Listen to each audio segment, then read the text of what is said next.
Greetings and salutations, everyone. I hope everyone is doing well, and welcome to today's second or night-ending bonus upload. This upload gets us right up to Saturday Nightmares live from upstate New York, which is our live stream at 12 a.m. Eastern Standard Time. I do hope to see you all there. Before we jump into this, so a couple quick links. As many of you may know, I rely on Patreon, PayPal, channel membership, and the merch to help the channel to continue to grow and go. Links to Patreon, PayPal, and channel membership is in the description below. Merch displayed directly under the video. Also, Dogman Frightening Encounters, Volume 1 through 3, the audiobook versions. They were written and researched by Tom Lyons, narrated and produced by me, Jeff Nedolny. These audiobooks are available on Audible, Amazon, and iTunes, links to which are also in the description as well. And finally, last but definitely not least, if you'd really like to help support the channel to continue to grow and go, simply subscribe. It does not cost a cent. Click the like button, takes half a second. If you don't want to miss out on any of the informative uploads that I put out daily, click that bell icon, and folks, please leave a comment and share the video. Why? Well, because all of these things really do help the channel to continue to grow and go. They definitely do matter, and they are appreciated. And with that, I have taken far too much of your time.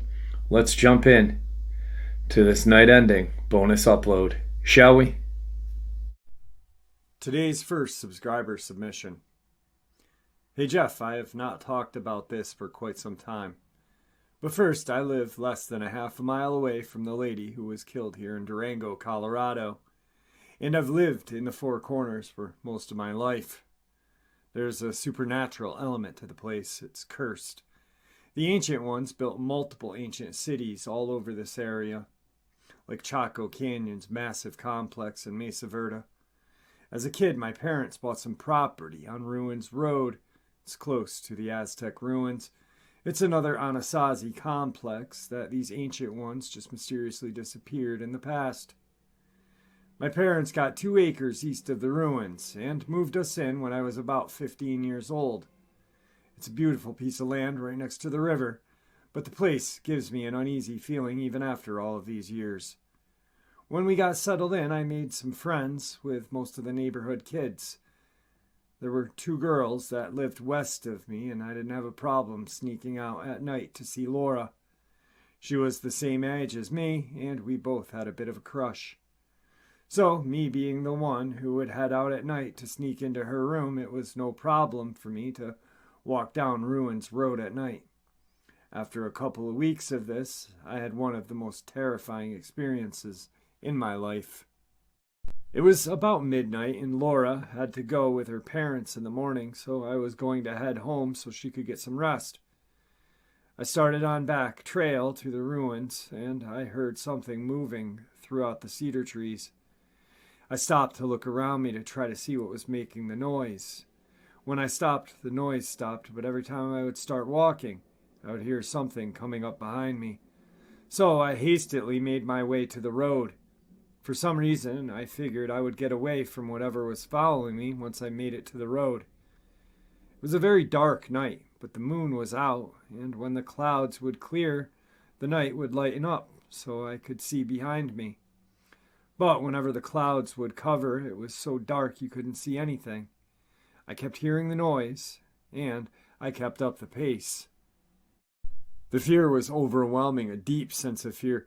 Almost like I was going to die. I started to hear this tapping of whatever was behind me on the asphalt, like nails hitting the road. That's when I thought my heart was going to come out of my chest. I stopped to turn around. I could see it now with no trees to cover it in the open road. It was huge, dark, and terrifying. It was at least 7.5 feet tall.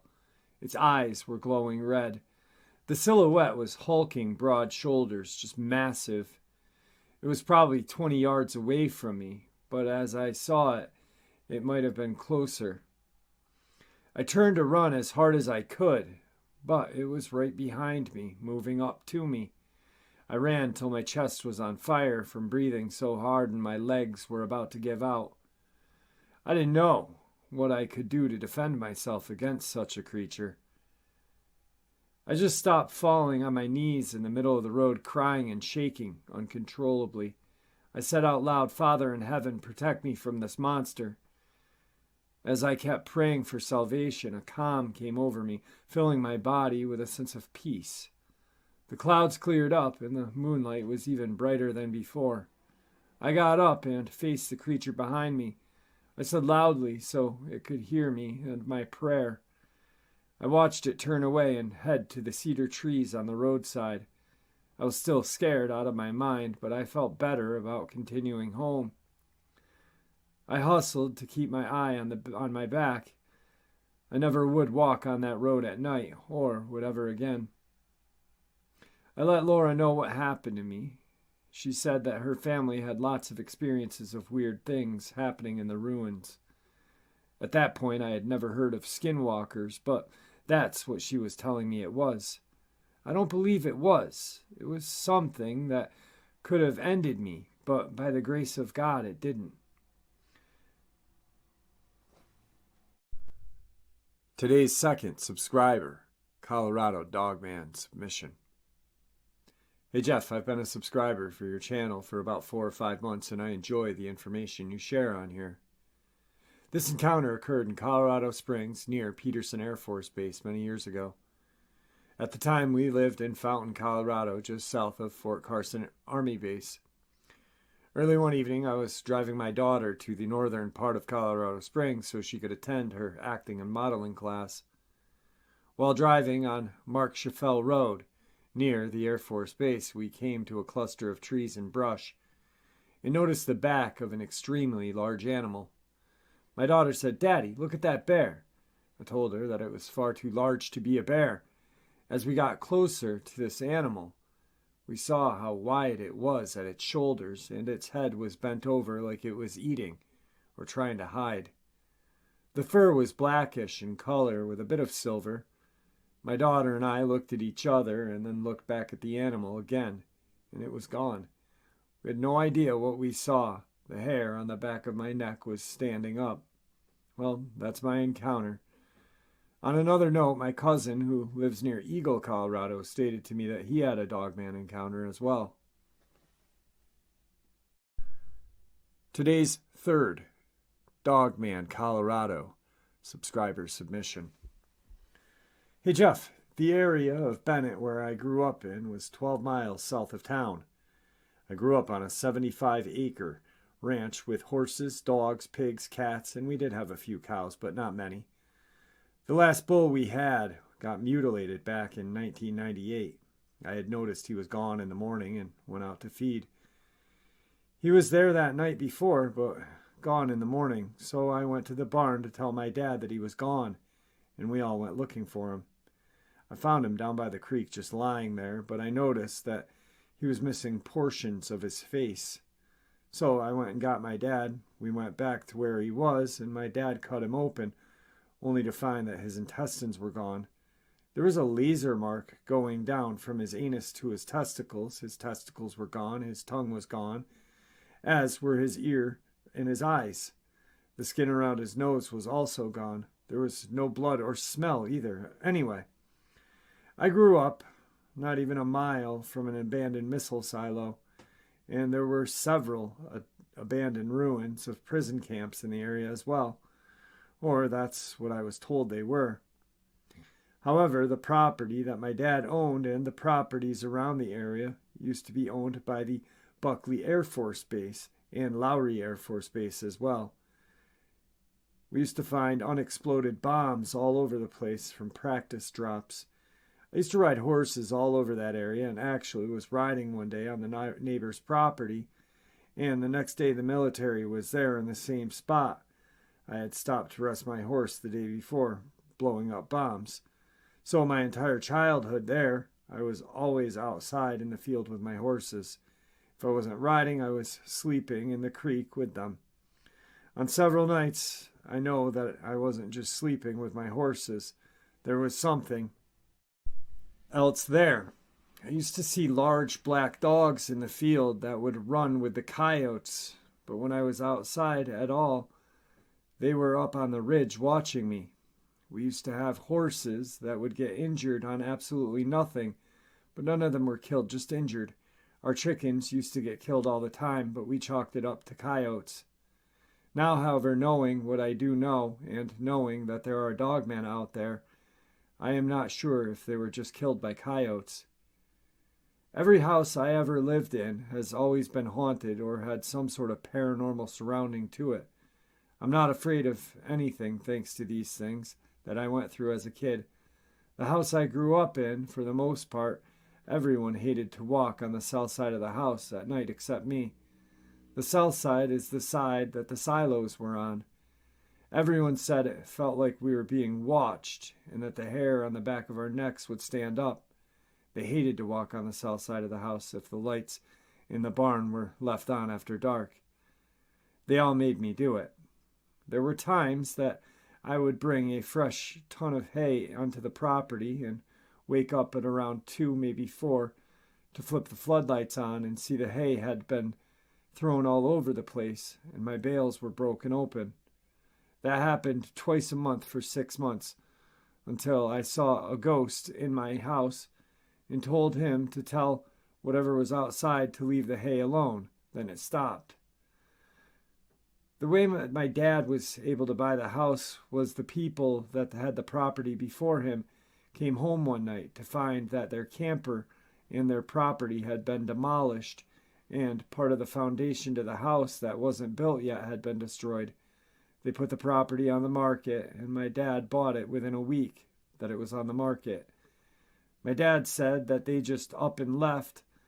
They took was just their belongings. Dad started to rebuild as soon as the property was in his name. He said that nothing strange happened when he was building the house.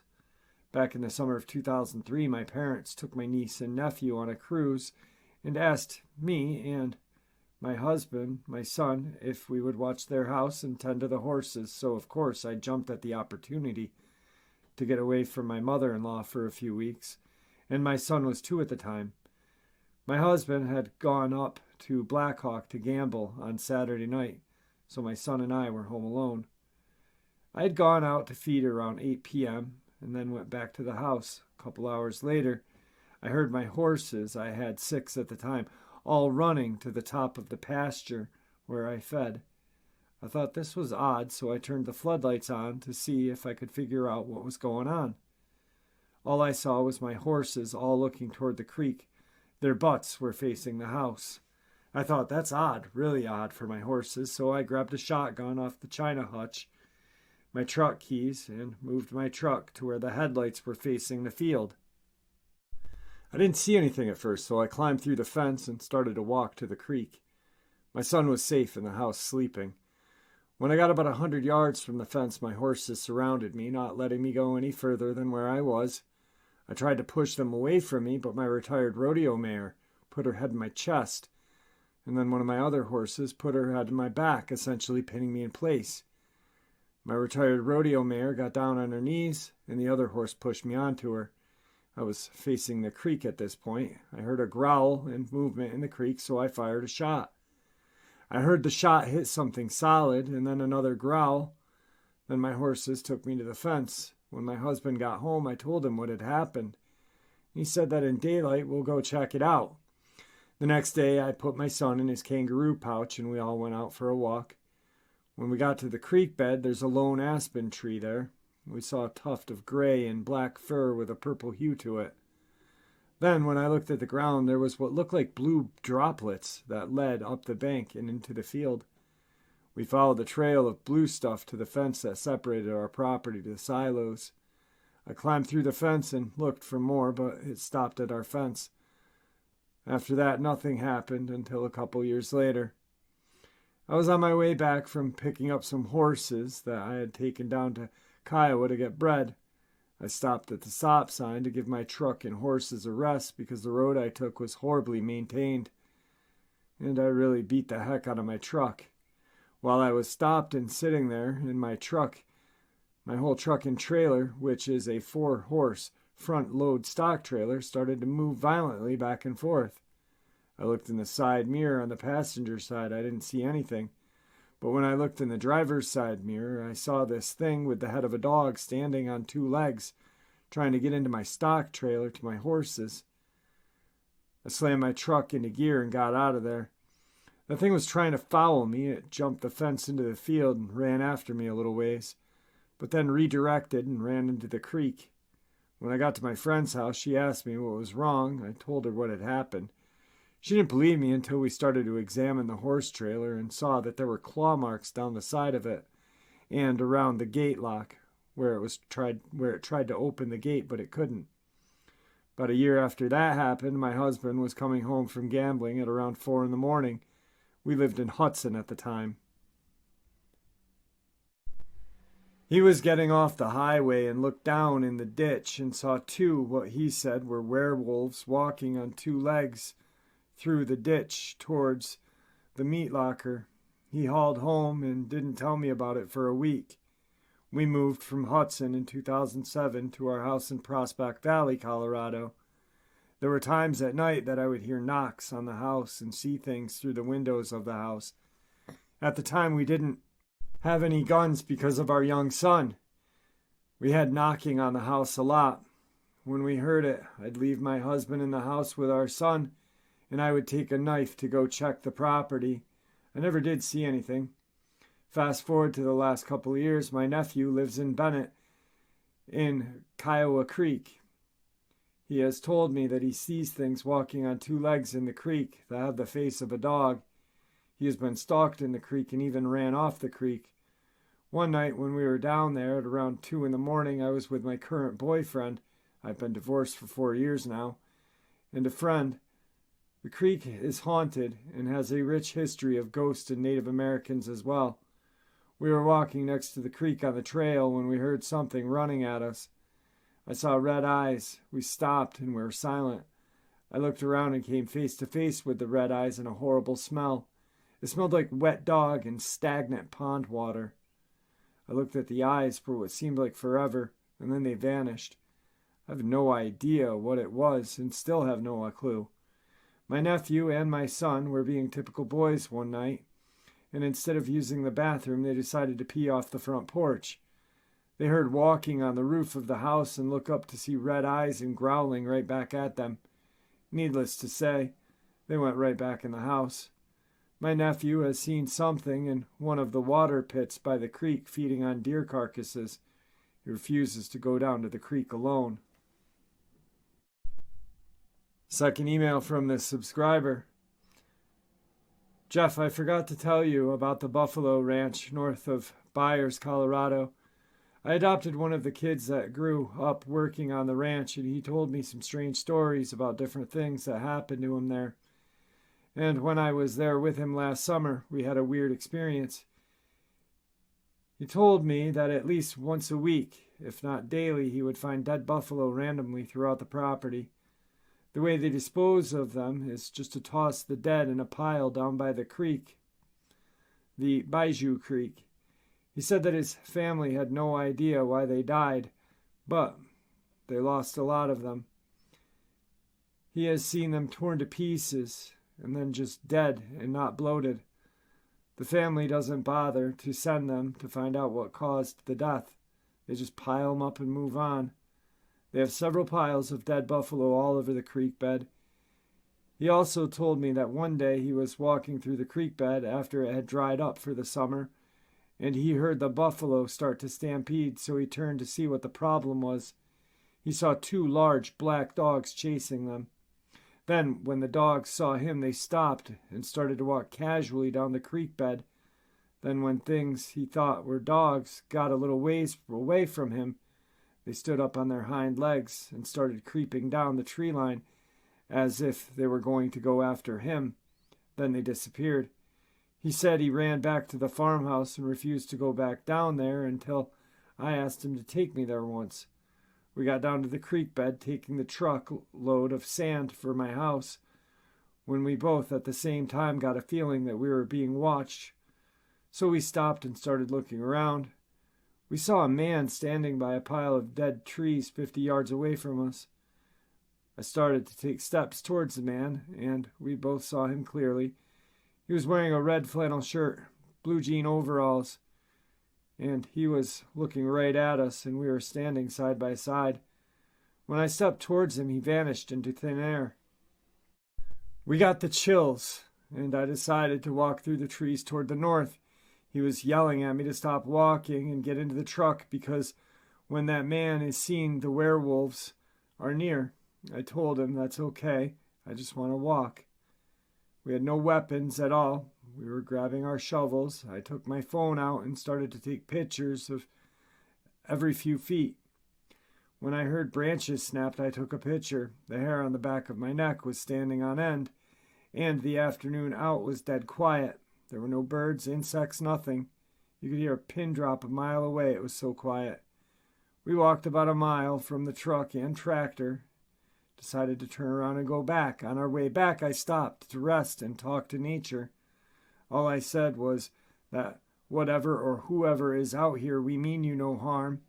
And we are just here taking a walk because the day is beautiful, and so is the creek. After I said that, we heard walking not far behind us, but we couldn't see anything. It sounded like whatever it was walking was about 100 yards east of us.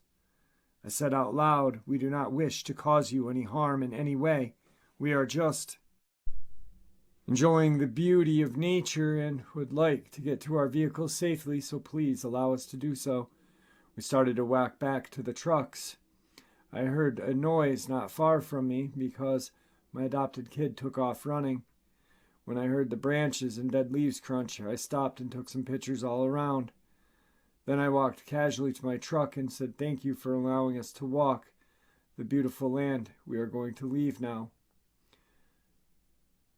Then he got onto the tractor and I got into my truck and we left. Today's fourth Colorado subscriber submission. Hey Jeff, I went to southern Colorado to pick up some hay with several friends yesterday.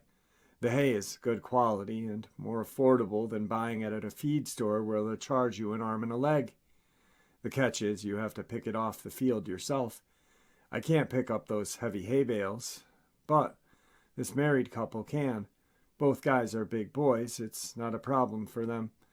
However, I can help by driving their truck slowly down in the pasture between the bales of hay that are lined up on each side of the trailer where they can load the bales on.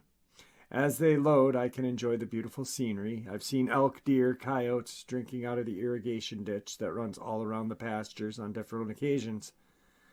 On the last leg of them loading the hay onto the trailer, I looked over to the next pasture and started watching the ranchers' horses grazing when I noticed a bare spot in the pasture. It looked like the ground had been scraped. Then this horrific, god-awful smell hit me. The guys noticed it as well. We were all gagging. They hurried up to load the hay onto the trailer. The rancher met us on the way out so we could pay him. We told him about the smell just in case he didn't know about it. He did know about it, and he proceeded to tell us that last week he had found a deer carcass in the horse pasture I had mentioned above. He said it was all shredded up.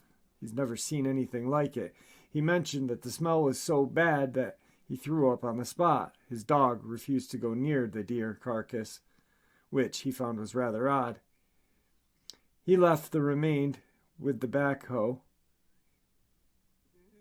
to take it up and drop it off to the back of his property in the heavy woods for the coyotes.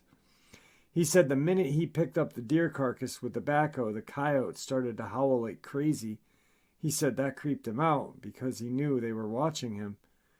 When he dropped the deer carcass off at the edge of the woods, he then heard a very deep howl along with the coyotes. He said that it did not sound like a coyote. He said that he got very nervous and got out of there. I wonder what attacked that deer a week ago that could have let such a terrible smell behind, and we could smell it a week later. I almost forgot to mention this part. Remember the scraped bare spot I noticed in the horse pasture? He told us that he scraped out the dirt where the deer carcass was lying to get rid of the smell there. It sounds like a Dogman, but because he didn't see anything, I can't confirm it. That deep howl makes me think that it was. I hope you are doing well. I have not emailed you in a while, and I will send you an email. I hope your Christmas and holidays were wonderful. Today's fifth subscriber, Colorado submission. Hey Jeff, thank you for everything you do. Most of the paranormal stuff I have dealt with is cattle mutilation on ranches in western Colorado around Montrose area where I grew up. My first encounter as I was around 10 years old and was stalked in the Black Canyon area of Colorado. I was hiking down to the river to go fishing with my dad. He took a more advanced trail. I think it was a bobcat trail, if I remember correctly, and I was taking Chucker Trail. Before I get too far, I'm telling you this encounter because it relates to recent stuff. Anyway, 10 minutes into the hike, I felt this horrible dread. Something was telling me to get back to the truck. I tried to ignore it and kept pushing on. I made it about halfway to the river before I physically could not take the feeling I was having. It was at this point I started seeing very large tracks that I couldn't identify. At the time I assumed them to be mountain lion, but they were very skinny and long with huge claws. They only had 3 front pads though. About halfway to the truck I started seeing them again, but this time they were following my original footprints on the way down. I realized at this point I was in serious trouble and chambered around in my shotgun. When I got to the truck, I quickly unlocked it and jumped in, locking the door behind me. It was at this point I saw it looking at me from the top of a rock. It was solid black, very wide and low to the ground. I thought it was a cat, but it didn't look right. I still don't know what it was, and the very wide, low stance still gives me nightmares. This thing had to have been 300 pounds, but the way it was standing on all fours was so strange. Maybe a foot and a half off the ground. The face looked between a cat and a canine. In other words, it had a dog's snout, but shorter, if that makes sense. Luckily, it disappeared and nothing further happened. Fast forward to last November, my daughters and I were flying my drone looking for animals, and I was looking for whatever this thing I am about to tell you. I didn't tell my daughters or anyone. I had been seeing what I described as a child running away on all fours a few times, extremely low to the ground. My drone took off above the trees when this thing, whatever it is, jumped out of the brush 10 feet away from us and ran like the wind. It was incredibly fast. I only saw the backside of it, and it just looked like a solid black mass in a strange low-to-the-ground running stance. It was incredibly strange. It was very large, black as night, and ran faster than I had seen anything move. It was like it was pulling itself with its front legs and pushing with its back legs together, not separate like a dog or a cat runs. Since then, I started to fly my drone looking for it, and it has seemed to have been gone till a few weeks ago. I started to smell a very strong odor of pus and wet dog on my front porch and shop area. I've caught it running in the sides of my eye, if that makes sense, 2 times, but the thing is so fast it's hard to keep up before it disappears. This started happening right after the kids and I went back out into the woods and had a fire and talked for hours one afternoon. Not sure that has anything to do with it or not. I haven't seen it long enough to catch any features on the face, but it was definitely triangular shaped. I'm sorry this isn't very exciting, but that's really all I have. Oh, we have also woken up twice at around 3 in the morning to growling outside, but it stops as soon as I get up and turn the lights on. Today's final Colorado subscriber Dogman submission. Hey Jeff, I wanted to start by telling you that I followed your channel for about a year now. Memories of my encounter a little over 16 years ago were stirred up from the ambulance encounter you shared. I was also contacted recently by the government agency and given the all clear to move back home when I'm ready. This will become more clear in telling you my story. Also to note, Robert is not my real name, and this is a junk email, as I still work in government service, and I do not want to be identified. Back in the fall of 2003, I was working as a sheriff's deputy approximately 75 miles west of Denver, Colorado. I was young, new, fresh off field training, almost off probation. It was late afternoon, and I was dispatched to a call about a bear outside of a caller's home. I acknowledged the call and traveled to the location. I was less than 5 minutes out. A minute before arrival, I was called over the radio that the bear is now outside of another house, but this one was 2 miles away. I thought that was odd that the bear had covered so much ground in a short period of time. Backup was 15 minutes or more out, as there were only 4 deputies, including myself, on shift. I rerouted myself to the new call as the person on the phone said it was outside of their home at this time. Upon my arrival, I pulled out my department-issued Remington 870, except this one was a loaner, as it was my supervisor's 14-inch barrel model. I ejected 1 round of buckshot and loaded a Spear 1-ounce high brass slug into the chamber, followed by 2 more into the tube. My last 2 shots would be the standard issue Federal Premium Copper coated double-aught buck. I knocked on the door, and a woman in her mid to late 30s answered. She was shaking and told me that a bear was outside of her rear window to her house. She saw the back of the head and one eye looking at her inside the house. She said that when she noticed it, it moved away from the window, growled, and hit and scratched the house. She wanted me to check the area and make sure it was gone, as her 2 kids would be returning home from after-school practice. I had maybe an hour of daylight left. I radioed to backup that I was going to check the area out behind the house for the bear. Backup deputy number 1 was 5 to 7 minutes out. Backup deputy number 2 went to another house for the first call. This was due to the first caller getting more scared and wanting a deputy.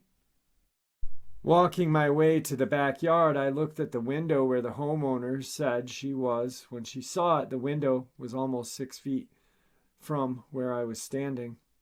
I thought to myself, that'd be a very big bear. I also noticed scratches in the siding of the home at the bottom of the window. They were pretty deep, and 5 lines running at a 1 o'clock to 7 o'clock. I then made my way to the wood line just past her backyard.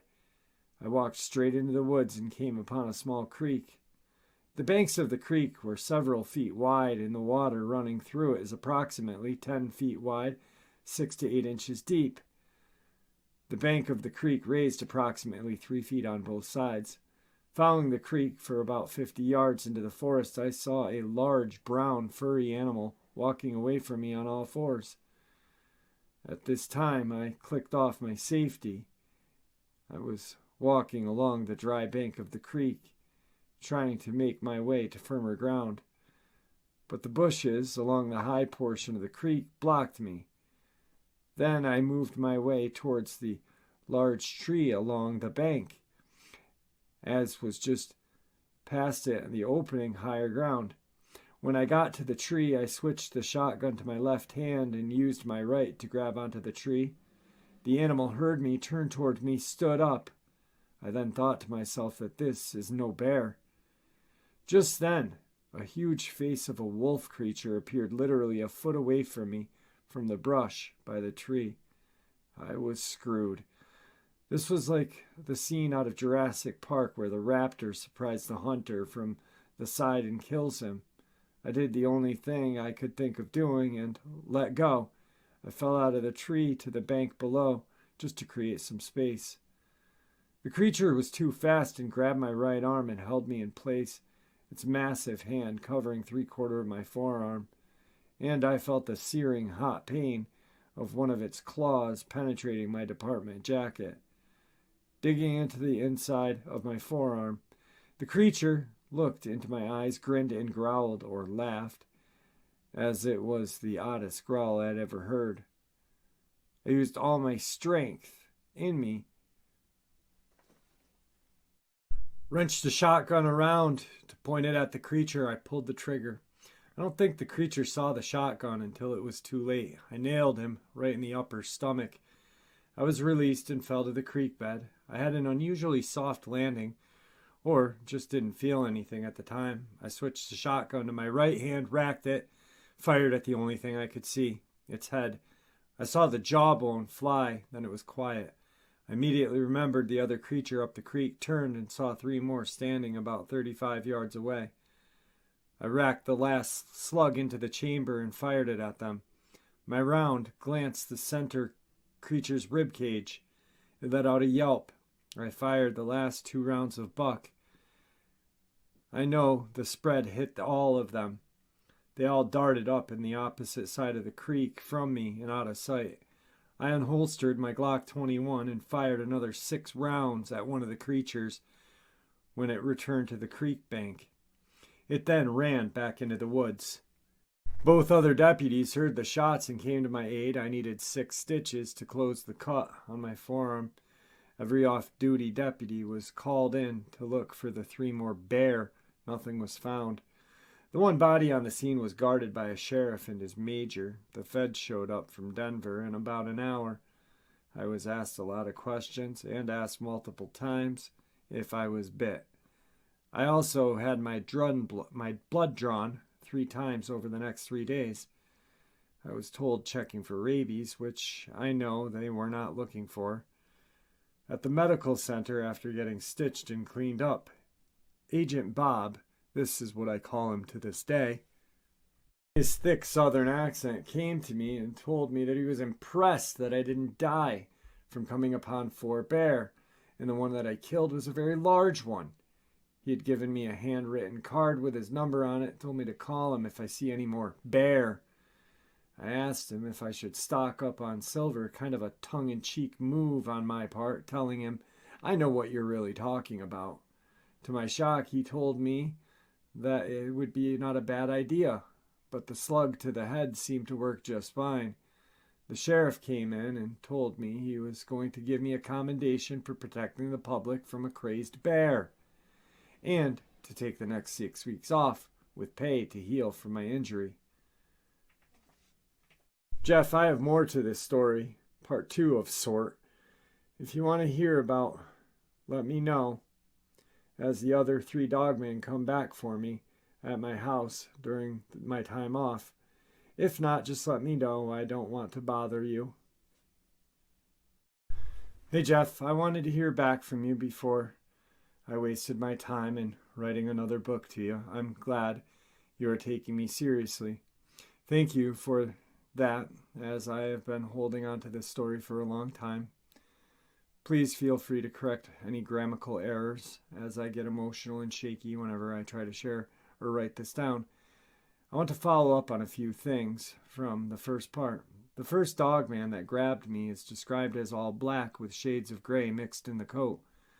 The eyes were pure gold in color, with small circular wisps of black. There was no eye shine, as it was still daylight, and it purposely got in my face to show dominance. In fact, it was so close I could see the dark plaque build up on its front teeth and canine. Closest image is the one that you use with the dogman's face in the grass. The first time I saw this image, it gave me instant flashbacks. The way it looked at me and grabbed me, I saw extreme intelligence in its eyes. It was blind luck that I survived. If I did not click off the safety of the shotgun or maintained a firing grip when I transferred it to my left hand, I may not be here today. Before I left for the medical center, I was able to look at the body after my sector partner bandaged up my arm to control the bleeding. There was not much left of the face. The ears were like German shepherds, but with tufts on their peak. The hand almost reached to its knees. The hands were massive, and the claws did not look like they'd grown out like fingertips, but were an extension of the finger. I picked up the hand, and one of the other deputies said, "Should you be doing that? It might be carrying disease." I said, "We already tangled, so I'm probably already done." The hand felt very leathery, and the claws were not really sharp, but with the force they are being driven at, it could cause a lot of damage. This male had what I would call a slight chest puff, like a mini mane that some dogs have. The legs and feet looked like how we would look if we only walked on the balls of our feet, with the heel being more of a joint, unlike a dog. This one had 5 toes, not 4, but it still looked like a larger pawed foot. There was no tail I could see, but the body was lying on its back. I stretched out its left leg and estimated its height to be approximately 8.5 feet tall. I'm not good with weight, but the feds needed 2 Kubotas to drag it out to a waiting 3,500 truck. The second Dogman person was smaller in built than the first, but it was later found to be a female. I believe this one was trying to distract me while the male sprung his trap. She was dark brown in color. The other 2 appeared to be male, both similar looking than the one I killed. Now that the descriptions are out of the way, I will move to the rest of the encounter and where I have been relocated by the feds. I was dropped off that evening at my small home, which is a nice 10 by 50 or 1,050 square foot, all brick, 2-bed, 2-bath home on 3/4 of an acre, perfect for a single guy. My nearest neighbor is 600 yards away. My parents helped me purchase it when I got my job. My parents live in Denver. I was greeted by a smell. I was greeted by my small female German Shepherd, Lucy. She was happy to see me, but kept smelling me. And she kept tucking her tail. After getting cleaned up and changing, she was all hugs and kisses. The next morning, I checked in with the sheriff's office. When I pulled into the parking lot, I noticed at least 6 federal vehicles and a federal armored vehicle, like today's Bearcat. I went in and met with the sheriff. The sheriff handed me my commendation letter. He told me to read it carefully, as the feds were all over the office. He also told me that our federal friends were staying in town for the next few days to help the department try to locate any more bear. I went out to my car and took out my letter. Inside the note, there was a note that said, "Meet the clerk at the courthouse, name redacted." I traveled there to meet redacted. She handed me another envelope and told me to read it right there. I opened the envelope and I read the handwritten letter from my sheriff. It read as follows: "Son, I can't help you in your time of need, as my hands are tied and I'm being watched. So are you. The agents are using you as bait. You are being followed by them, but I don't think they're here to protect you. Protect yourself however you can. Do not leave and go home to your parents, as the others may come back for you. When we get through this, we can all have a talk on what I know. You have 1 down and 6 more to go." After I was done reading it, I shredded it and flushed it down the toilet. Over the next week, I went to all my doctor appointments, which were held in a mobile command bus by a doctor I had never seen. She was nice, but barely said a word. Agent Bob stopped by and asked if everything was okay at my home. I told him everything was fine. He said, "That's great." And on his way out, he looked back at me and said, "Trust your dog." I always carried my Glock 21 with 3 additional mags, and at home I had loaded my personal Remington 1187P shotgun, similar to the one I carry at work, but this was a semi-automatic and held 7-in-1. I loaded it full of slugs and set it by my bedroom door. Thanks, Pops, for the police academy graduation present.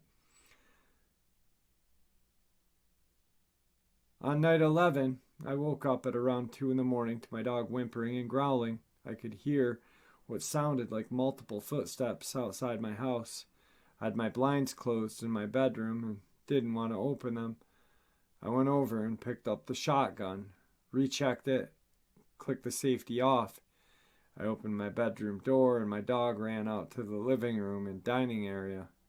She immediately locked on the back window.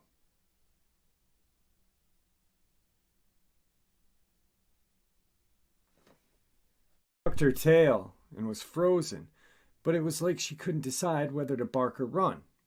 I had a desk set up in the dining area, as this is where my computer was. I had a small desk lamp on it next to the computer.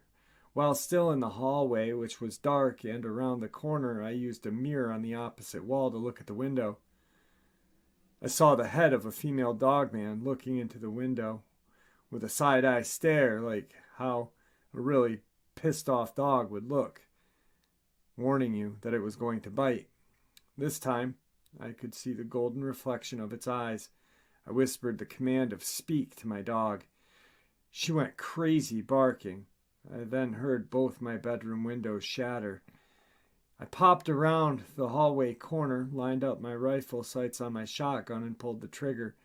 The window was blown outwards. I then swung the shotgun towards my bedroom, but couldn't find anything to shoot at.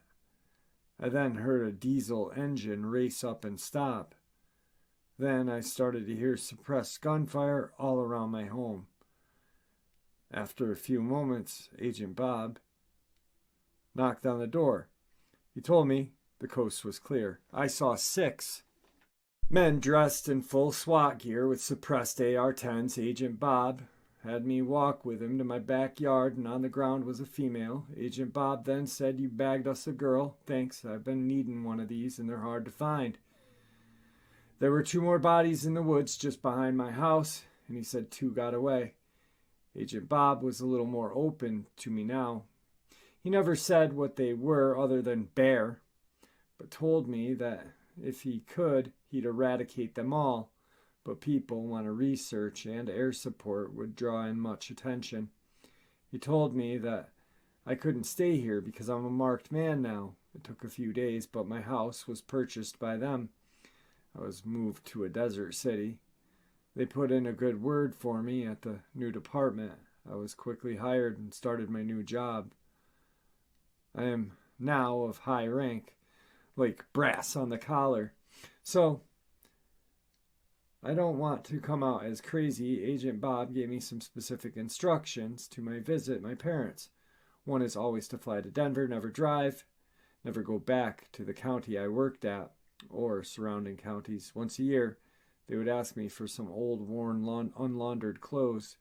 Agent Bob retired in 2015. He told me in one of my yearly checks, I don't know what happened in July of 19, but I was contacted and told that any bears that might remember me have been taken care of, and all requested travel restrictions have been lifted. I will no longer be contacted by them. That is it, Jeff. You know everything now. Cover up? Yup. For the common good? I believe so. Can they be killed? Easy. But only if you have luck and speed on your side, and an awesome dog. R.I.P. Loyal Lucy. Finally, I feel that since everything is over now, if I tell my story, the feds are not going to care, as I'll sound crazy. The others in my group feel the same, as none of us ever signed a non-disclosure. I think the feds know if we come out with our stories, we'll just lose our jobs and look like kooks. So I asked him if he wanted to come on, and I said, hey, I'd like to have you share your experiences with me on the channel, the way people can hear you. Please let me know. Hey Jeff, I'm sorry I have not gotten back to you more recently. Also, with the current events, I am working nights and out on the streets. I'm a lieutenant now, and on the promotion list to captain. I plan on retiring in 4 years when I hit my 20th year of law enforcement. I wish I could go on your show, but my voice is pretty recognizable, and I've been on TV a few times. Also, I was contacted by my last handler and told me not to share much more than I already have, as some of what I said can currently affect their operations. I can talk with you about my incident, but cannot divulge anything related to what they are currently doing or have done recently. They are listening to your channel. Agent Bob is kind of like a more serious combo of Jeff Bridges from R.I.P.D. movie and Alton Brown's impersonation of Colonel Sanders. I've always liked him, as I think he bent the rules to ensure my success in surviving the revenge attack of the Dogman. When he said, "Trust your dog," he was telling me that she would be my early warning system. I have always had a dog since Lucy. I always wanted to add that Lucy passed away at the old age in 2012. Whenever I go into a wooded environment, I now carry my Glock 20 in 10mm with some really hot loads. I also carry a 4570 Marlin 1895 short-barreled rifle with 430 grain loads. Since my encounters, the few times I have camped with my family have been in Montana, Utah, and Idaho. I have never run into another cryptid. Also, for insurance for myself, I still have half a jawbone recovered from the scene. I have it geocached in a location only known by myself and 2 other people.